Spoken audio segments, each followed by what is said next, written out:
Hello दोस्तों, आज की वीडियो में मैं आपको मेरी ऑप्शन सेलिंग की पोजीशन दिखाऊंगा। ओके, आज मैंने जो पोजीशन है स्क्वायर ऑफ कर दी और कल मार्केट कहाँ पे जा सकते हैं, हम लोग क्या ट्रेड कर सकते हो देखेंगे। और मैं और एक वीडियो अपलोड करने वाला हूँ क्योंकि मैंने बिटकॉइन में एक पोजीशन ली थी। आई थिंक 17 जून को मैंने एक पोजीशन ली थी 10,000। मैंने 10,000 के साथ मैंने ट्रेडिंग किया और उसमें आई थिंक 3,800 के आसपास मैंने प्रॉफिट बुक किया। सो वो पोजीशन आई थिंक आपको शाम तक मिल जाएगा या फिर कल मॉर्निंग तक आपको मिल जाएगा वो वीडियो। सो अगर आपको टाइम मिलेगा तो आप वो वीडियो देख सकते हो और नोटिफिकेशन के लिए चाहिए तो आप मेरे चैनल भी सब्सक्राइब कर सकते हो। ओके, तो स्टार्टिंग में मैं आपको मेरी पोजीशन दिखाया था और मैंने स्क्वायर ऑफ क्यों किया वो भी रीज़न बता दूंगा। क्योंकि सुबह सुबह जब भी मैंने पोजीशन देखा तभी मार्केट में मुझे कुछ तो 2,500 के आसपास मुझे प्रॉफिट हो रहा था। ओके, मेरा टारगेट 6,000 के आसपास था। अगर मुझे कल तक या आज तक 6,000 मिलता तो मैं मेरी पोजीशन स्क्वायर ऑफ कर देता। मगर आज मुझे पोजीशन स्क्वायर ऑफ क्यों करनी पड़ी, मैं आपको रीज़न पता था। पहले आप एक बार पोजीशन देख लो। तो अगर आप पोजीशन देखते रहोगे तो अभी फ़िलहाल मैं सिर्फ मेरी पोजीशन है कॉस्ट टू कॉस्ट में एग्जिट कर दिया क्योंकि नेक्स्ट वीक की मेरी एक्सपायरी थी। और आज मुझे टोटल 2,500 के आसपास मुझे प्रॉफिट दिख रहा था। ओके, मगर मुझे मेरी पोजीशन कॉस्ट टू कॉस्ट क्यों निकालनी पड़ी उसका एक रीज़न बता। सिंपल रीज़न है, क्योंकि मार्केट देखो, मैंने पहले बोला था कि मार्केट मेरे लिए ये वीक में एक साइडवेज होना चाहिए, तब जाके नेक्स्ट वीक में एक ट्रेंडी मार्केट मिल सकता है। क्योंकि एक सिंपल था, मार्केट ए से सी तक गया, सी से वापस ए तक गया, तो वापस जब भी ये नीचे जाके ऊपर जब भी ऊपर जाके जब भी नीचे आता है तो वापस ए से सी के लिए मार्केट नहीं जाएगा, मार्केट को बी पे रुकना पड़ेगा। ओके, तो एक सिंपल रहता है। अगर आप इंसान पकड़ोगे तो इंसान अगर समझो यहाँ से 100 मीटर तक भागा, वापस 100 मीटर से वापस स्टार्टिंग के पॉइंट पे है तो उसको वापस 25 मीटर पे थोड़ा रुकना ही पड़ेगा। ओके, क्योंकि इंसान थक जाएगा। तो मार्केट को भी एक स्ट्रेंथ की ज़रूरत है, तो इसके लिए मार्केट को भी एक वीक रुकना पड़ता। ये मैंने पहले क्लियरली बोला था कि शायद से मार्केट ये वीक के लिए एक साइडवेज हो सकता है।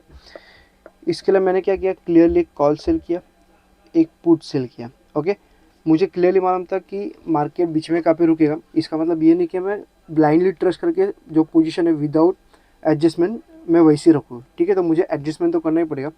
सो मार्केट ने जैसे ये एम पैटर्न है,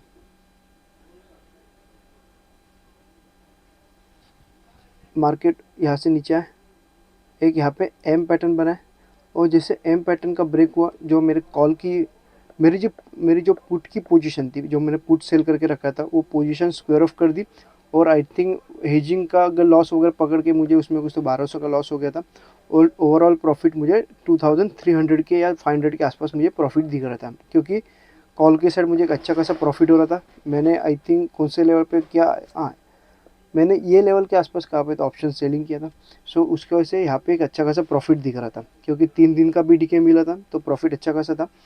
उसके बाद क्या हुआ, मार्केट ने एक उसका लो ब्रेक हुआ यहाँ पे और उसके बाद मार्केट एक सडन रिवर्स हुआ। ओके, मार्केट रिवर्स हो गया तो मेरे पास ट्रेड में क्या बचा था, सिर्फ कॉल सेल बचा था और कॉल बाय बचा था। ठीक है, सो अगर समझो यहाँ से मार्केट अगर 15 मिनट का ऑलरेडी ग्रीन कैंडल बना है तो मार्केट ये लेवल तक भी आ सकता है। ठीक है, अगर ये लेवल पे आता तो मुझे जो 3,000 रुपये प्रॉफिट था, या मैं बाद में कॉस्ट टू कॉस्ट जो पोजीशन स्क्वायर ऑफ किया, वो मुझे -2 या 3,000 के आसपास मेरी पोजीशन है माइनस करनी पड़ती।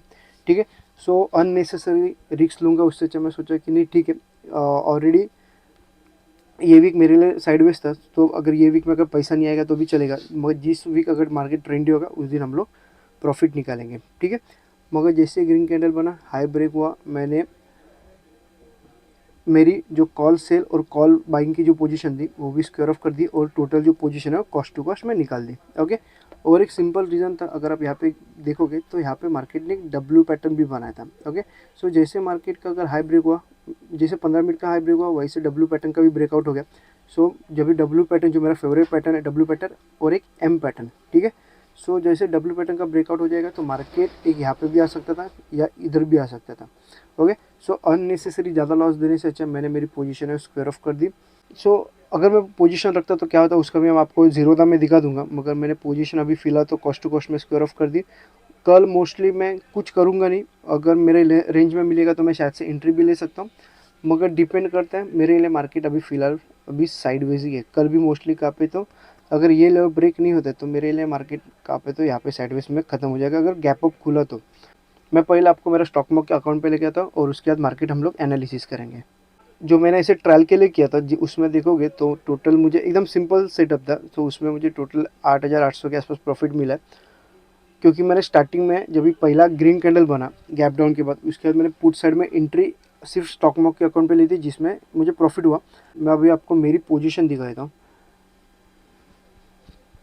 अगर मैं अभी पोजीशन अगर मैं स्क्वायर ऑफ नहीं करता तो भी मुझे अभी तक 2700 के आसपास का प्रॉफिट होता। जो मैंने मॉर्निंग में देखा था उससे 200-300 रुपये पॉइंट मुझे प्रॉफिट और मिल जाता। ठीक है।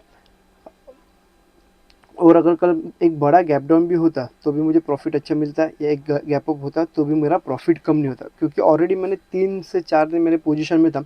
और अगर ऑप्शन सेलिंग में अगर आप 3 से 4 दिन ऑलरेडी आप पोजीशन में रहते ग्रीन में, तो एक छोटा मोटा गैप अप या गैप डाउन से इतना फ़र्क नहीं पड़ेगा पोजीशन के लिए। ओके।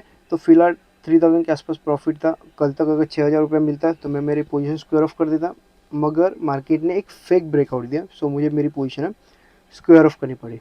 ठीक है। इसको अगर आप अभी चाहो तो ना, तो अभी भी आप एक मिनिमम लॉस जो आपको मैक्सिमम जो 26,000 जो आपको लॉस दिख रहा है वो इजीली कम भी हो सकता है। जो बाइंग के जो पोजीशन है वो दोनों का पोजीशन अगर आप स्क्वायर ऑफ करके आप थोड़े पास के बाई करोगे ना, तो आपका जो एसएल है, जो बड़ा लॉस है ना, वो भी कम हो जाएगा। मैं एक बार आपको एग्जांपल के साथ दिखा देता हूँ। समझो अभी यहाँ पे मैंने 2 लॉट के साथ नीचे चला गया 2 पॉइंट के बाद, और सेम चीज़ अगर मैं वापस यहाँ पे भी 2 पॉइंट के बाद करता हूँ, और जो पहले के थे वो पोजीशन अगर मैं स्क्वायर ऑफ करूँगा, देखो जहाँ पे 26,000 लॉस था, वहाँ पे भी डायरेक्टली 16,000 हो गया। ओके। राइट साइड में ऑलमोस्ट कॉस्ट टू कॉस्ट है, और सिर्फ लेफ्ट साइड में 26 पॉइंट्स बाकी है, 16,000 के आसपास का लॉस बाकी है। ठीक है। अभी मैं कल मार्केट कहाँ पे जा सकते हैं, हम लोग क्या ट्रेड कर सकते हैं। कल मार्केट मेरे लिए तो फिलहाल एक साइडवेज होना चाहिए। अगर गैप अप खुला तो मेरे हिसाब से साइडवेज ही चला जाएगा, मगर इन केस अगर फ्लैट ओपन होकर या गैप डाउन ओपन होएगा तो हम लोग एक बार रिस्क ले सकते हैं। मार्केट अगर आप देखोगे ये पैटर्न पे मार्केट ने क्या किया, एक सपोर्ट लिया बराबर। सो अभी ये सपोर्ट क्या वीक हो गया, क्योंकि ऑलरेडी एक बार सपोर्ट लिया, 2 बार सपोर्ट, 3 बार सपोर्ट, और ये 4th टाइम सपोर्ट लिया। ठीक है। और 4th टाइम देखोगे तो ऑलमोस्ट सपोर्ट के आसपास मार्केट ने क्लोज भी किया है। ओके। तो मार्केट एक फ्लैट ओपन होने का, अगर ये लेवल ब्रेक होता है तो हम लोग डाउन साइड के लिए जा सकते हैं। मगर मैं कल अगर कल मार्केट को नीचे जाना है तो मार्केट फर्स्ट एंट्री में नीचे जाएगा। ओके। सो ये ब्रेक होगा तो मैं एक ही बार एंट्री लूँगा, 20 पॉइंट्स का मेरा एसएल होगा और 60 पॉइंट्स का टारगेट होगा। ओके। और जैसे 1:2 का टारगेट कंप्लीट हो जाएगा, मैं मेरा एसएल कॉस्ट टू कॉस्ट करूँगा और वेट करूँगा 60 पॉइंट्स आने तक का। ठीक है। क्योंकि अगर यहाँ से अगर आप एक हॉरिजॉन्टल लाइन भी मारते हो तो आपको दिखेगा कि मार्केट अभी फ़िलहाल एक सपोर्ट पे है। ठीक है। यहाँ पे भी एक सपोर्ट है। सो अगर ये सपोर्ट ब्रेक होगा तो आपको टारगेट, ये पहला टारगेट ये तो मिल सकता है, और बाद में सेकेंड टारगेट आपको ये भी मिल सकता है, और थर्ड टारगेट आपको ये मिल सकता है। ठीक है। सो अगर आपको ये थर्ड टारगेट मिलेगा तो आपका आई थिंक ये सेकेंड टारगेट में भी आपका 1:3 का टारगेट है वो कंप्लीट हो जाएगा। ठीक है। और अपसाइड के लिए अगर अगर आपको आपका एसएल बचाना है तो कल अगर अपसाइड मार्केट जाता रहेगा तो हम लोग ट्रेड नहीं लेंगे, वो अच्छा है। मगर अगर ज़बरदस्ती किसी को ट्रेड लेना है तो गैप अप ओपन होने के बाद ये लेवल के ऊपर, क्योंकि अगर आप देखोगे यहाँ से मार्क करोगे ये, तो सबसे हाईएस्ट कौन है, सबसे हाईएस्ट ये वाला कैंडल है, राइट। तो ये कैंडल के ऊपर एक 5 मिनट का कैंडल क्लोज होने दो, उसका हाई ब्रेक होने दो। जैसे हाई ब्रेक होगा हम लोग एंट्री लेंगे, मैक्सिमम एक ही बार एंट्री कल भी, और टारगेट सिर्फ ये रहेगा। ठीक है। ये वाला टारगेट रहेगा। यहाँ पे टारगेट हिट होने के बाद हम लोग अपना पोजीशन स्क्वायर ऑफ कर सकते हैं, क्योंकि यहाँ पे टच होने के बाद मार्केट ये मोस्टली साइडवेज ही चला जाएगा। ठीक है।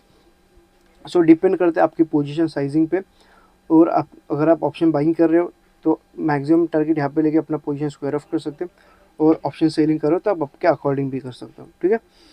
और ऑप्शन सेलिंग के बारे में या ऑप्शन बाइंग के बारे में अगर आपको अभी भी कुछ डाउट रहेगा, आप मुझे कमेंट कर सकते हो। और ऑप्शन बाइंग का अगर आप प्रीमियम मेंबर ग्रुप ज्वाइन करें तो डिस्क्रिप्शन में व्हाट्सअप नंबर है, आप कर सकते हो। और ऑप्शन सेलिंग के लिए आप मुझे व्हाट्सअप कर दो, मैं आपको मेरे ग्रुप में ऐड कर दूँगा। ठीक है। और अभी भी कुछ डाउट रहेगा तो आप मुझे कमेंट कर सकते हो, और ये वीडियो अच्छा लगा तो लाइक भी